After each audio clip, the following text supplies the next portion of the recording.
That's one of the reasons that you had the Tea Party emerge. It wasn't just Obamacare, but it was what they saw as the profligacy of George W. Bush, this so-called big government conservatism, which was anathema to many people. Of course, I'm going to stick up for him. Ashley, once they Listen, got in office, then no.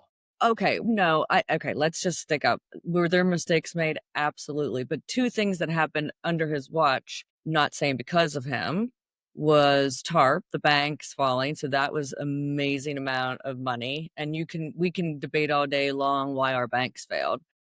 And whose fault that was. But and I'm not blaming it on Clinton like some people do either. I mean, I think it was Wall Street's fault. But It happened in the other thing is that 2008. 9/11, but We not had the but Bushes.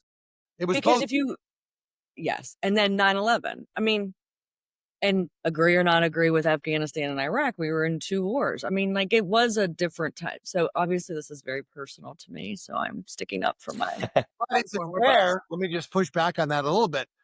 We had he was a surplus when he came into office. Everybody told him that the tax cuts were going to blow a hole in the Yeah. deficit, which they did.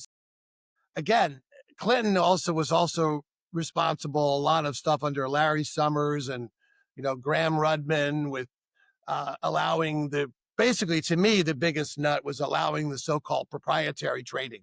The repealing of Glass-Steagall, where it used to be, Yeah. if you want to, you can take your risk with your own money, but you don't take a risk with government insured money. And that was, then it became the heads we win, tails you lose thing. And that happened under Clinton, but still Clinton did balance the budget. And that's something that Bush never did. So to go back to that, I think it's going to be really difficult. And you can't even, so say if tax cuts don't get extended, Republicans can't blame that on anyone but themselves. They can't push that along to Democrats because they're doing this through an all Republican process. No, I think that's really, really true. Well, I know that unfortunately we're going to have to wrap things up, but as always, a great conversation.